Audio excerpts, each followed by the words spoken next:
Hello, BCM 222. I'm Jack, and I'm going to be talking about my pitch for the project for the end of semester. So I've decided to do the topic of week 5, which is West versus East and Orientalism.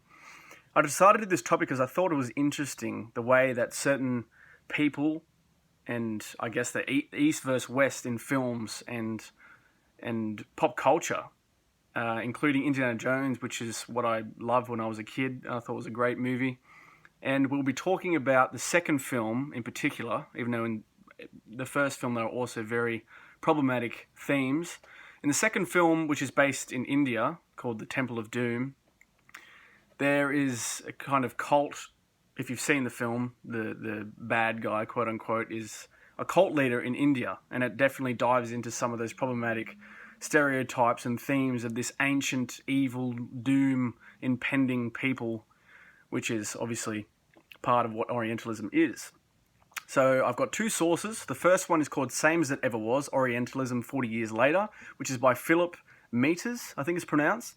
And it's about growing up in the US as an Arab American and just certain films and parts of culture that were released in those times, especially in the 80s with Indiana Jones and Back to the Future and Star Wars, which featured some themes and topics that were Orientalist.